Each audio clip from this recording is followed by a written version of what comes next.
Assalamualaikum warahmatullahi wabarakatuh. Gimana kabarnya anak-anak sekalian? Alhamdulillah tentunya kalian selalu rindu dengan teman-teman kalian, dengan sekolah dan dengan ustadz dan ustadzah. Dan semoga kerinduan ini akan segera terbebas dan semoga kita diberi keselamatan oleh Allah SWT serta ridho Allah SWT. Amin ya rabbal alamin. Anak-anak sekalian, untuk kali ini kita akan belajar masih di tema 1, subtema 1, pembelajaran 3, muatan mata pelajaran pendidikan kewarganegaraan. Dan nanti kita akan belajar bersama-sama tentang nilai-nilai yang terkandung di dalam sila-sila yang ada di Pancasila. Baik, tidak akan lama anak-anak sekalian, mari kita bersama-sama untuk belajar.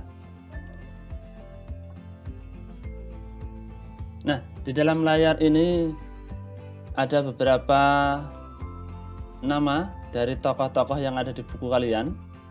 Ya, ada Meli, Edo, Beni, Udin, Lani, Dayu, dan Siti. Ya, ini adalah tokoh-tokoh yang ada di dalam buku kalian di setiap tema yang akan kita pelajari nanti. Baik, anak-anak sekalian, nanti kita akan belajar nilai-nilai yang terkandung di dalam sila-sila pada Pancasila. Materi kelas 5, tema 1, subtema 1, pembelajaran 3, muatan PKN, bukan PPK tapi PKN ini ya, maaf. Kemudian yang pertama, nilai ketuhanan yang Maha Esa. Ini adalah sila pertama pada Pancasila. Mengandung pengertian bahwa bangsa Indonesia mempunyai kebebasan untuk menganut agama dan menjalankan ibadah sesuai dengan ajaran agamanya. Nilai yang terkandung dalam sila ini juga mengharuskan kita untuk saling menghormati dan bekerja sama antar pemeluk agama yang berbeda-beda. Adalah agama Islam, ini adalah agama mayoritas di Indonesia, dan ini penganut agama Islam terbesar di dunia adalah di Indonesia. Kemudian yang kedua ada Katolik dan Protestan. Ini adalah agama Kristen. Kemudian yang keempat dan kelima adalah agama Hindu dan agama Buddha. Serta yang keenam ini diakui pada zaman Presiden Gus Dur, yaitu agama Konghucu. Ini adalah agama yang baru yang diakui oleh negara setelah Presiden Abdurrahman Wahid, ya. Jadi karena banyaknya agama yang ada di Indonesia ini, ada 6 yang diakui oleh negara, maka nilai yang terkandung di dalam sila ini mengharuskan kita untuk saling menghormati dan bekerja sama antar pemeluk agama yang berbeda-beda ini. Tidak boleh kita saling menghina, kita saling mempengaruhi dan memaksakan kehendak kita supaya mereka bisa mengikuti agama yang kita anut. Dan di dalam Islam sendiri kita tidak boleh memaksakan agama kita itu kepada orang lain. Selanjutnya yang kedua, nilai yang kedua adalah kemanusiaan yang adil dan beradab. Ini sila yang kedua. Mengandung pengertian bahwa bangsa Indonesia diperlakukan sebagai makhluk ciptaan Tuhan yang Maha Esa, yang sama derajatnya, sama hak dan kewajibannya tanpa membeda-bedakan agama, suku, ras, dan keturunan. Jadi kemanusiaan di sini adalah kepedulian kita dengan sesama manusia, terutama dengan makhluk ciptaan Tuhan ini. Ya, di Indonesia sudah kita ketahui bahwa ada beberapa perbedaan yang jika perbedaan itu diperuncing akan membahayakan negara kita dan akan merusak persatuan dan kesatuan kita. Ada agama, tadi sudah saya sampaikan ada 6 agama di Indonesia. Juga ada suku, beratus-ratus suku yang ada di Indonesia. Bahkan di Jawa sendiri ada beberapa suku. Ya, ada suku Jawa, suku Sunda, ada suku Madura, ada suku Oseng, ya, dan lain sebagainya. Dan itu jika kita tidak bisa menjaganya, maka akan merusak persatuan dan kesatuan. Juga ada ras, ras itu warna kulit ya. Sawo matang, ada yang kulit putih, ada yang kulit hitam, dan lain sebagainya. Juga ada keturunan ya, keturunan bangsawan, juga ada keturunan orang biasa saja dan lain sebagainya. Kalau itu akan diperuncing maka akan menjadi permasalahan. Itu anak-anak. Selanjutnya, yang ketiga adalah nilai persatuan Indonesia. Mengandung pengertian bahwa menjaga persatuan dan kesatuan negara Republik Indonesia dengan menerapkan cinta tanah air, rela berkorban demi bangsa dan negara. Artinya adalah kita wajib menjaga persatuan dan kesatuan ini. Di awal kita sudah sebutkan bahwa di dalam menjaga persatuan itu kita tidak boleh membeda-bedakan, baik hak maupun kewajibannya.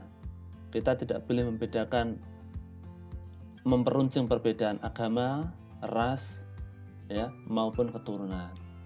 Dan kita wajib untuk membela tanah air ini walaupun berkorban jiwa maupun raga, maupun harta, maupun apa saja ya. Yang penting negara ini tetap bersatu, tetap satu, tetap utuh gitu ya. Dan jangan sampai kita membiarkan negara lain atau bangsa lain kembali untuk menguasai bangsa kita. Ini, mari kita kuatkan persatuan dan kesatuan ini. Sebenarnya senjata yang paling ampuh untuk mengusir penjajah pada saat itu adalah persatuan dan kesatuan. Selanjutnya anak-anak sekalian, yang keempat adalah nilai kerakyatan yang dipimpin oleh hikmat kebijaksanaan dalam permusyawaratan perwakilan. Setiap warga negara memiliki kedudukan yang sama. Kedudukan yang sama tersebut hendaklah digunakan secara sadar dengan mengutamakan kepentingan negara dan masyarakat. Selain itu, warga negara Indonesia harus selalu mengutamakan musyawarah untuk mufakat dalam menyelesaikan suatu persoalan bersama. Nah, penerapan ini dalam sikap sehari-hari adalah dengan mengutamakan kepentingan umum di atas kepentingan pribadi ataupun golongan. Jadi maksudnya anak-anak sekalian, ketika kita ada permasalahan atau ada sesuatu yang perlu kita selesaikan, maka sebaiknya diselesaikan dengan musyawarah untuk mufakat. Karena apa? Karena dengan musyawarah itu semua keputusannya insya Allah akan menjadikan sesuatu yang terbaik bagi kita semua. Dan tidak boleh ya, tidak boleh sikap kita itu di dalam mengutamakan kepentingannya itu adalah mengutamakan kepentingan pribadi ataupun golongan. Lanjut, yang kelima adalah nilai-nilai keadilan sosial bagi seluruh rakyat Indonesia. Ini sila yang kelima di dalam Pancasila. Mengandung pengertian bahwa perilaku kita harus adil dalam bersikap terhadap sesama, menghormati hak orang lain, serta menolong dan menghargai orang lain. Ini adalah sikap adil anak-anak sekalian. Jadi kita harus adil itu kepada sesama, tidak boleh membeda-bedakan. Ya, misalnya ada yang berbuat salah, ya seharusnya mendapatkan hukuman atau sanksi. Tidak boleh kalau yang salah itu kemudian malah justru dibela-bela. Ya, sehingga sikap membela yang salah itulah yang disebut sikap yang tidak adil. Itu ya. Baik, selanjutnya anak-anak sekalian, kita akan mempelajari contoh sikap mencerminkan Pancasila ya.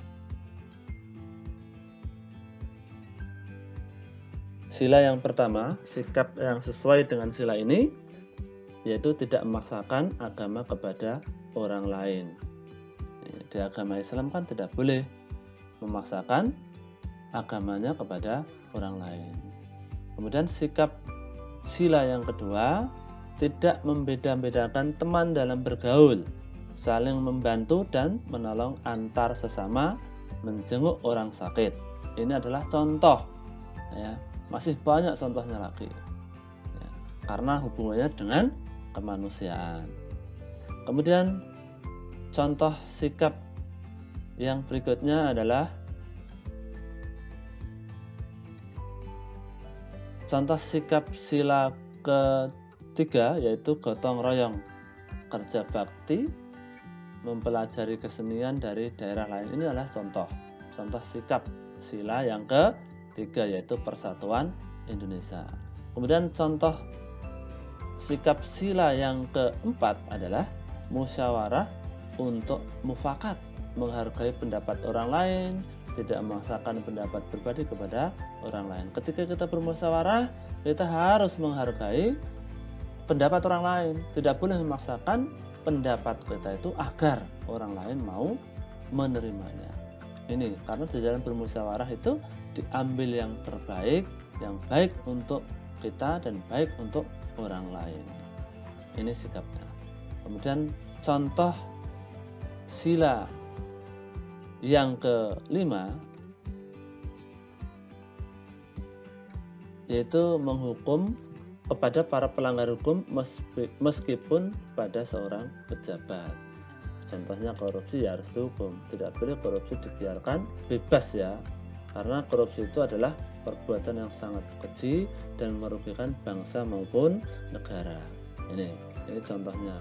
Atau ada yang kecil-kecil, misalnya melanggar rambu-rambu lalu lintas, itu juga harus dihukum. Hukumnya apa?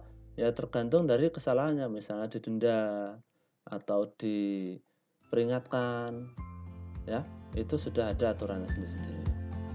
Itu anak-anak sekalian, contoh-contoh di dalam perilaku mengamalkan Pancasila, ya. Sekian, semoga bermanfaat dan terima kasih.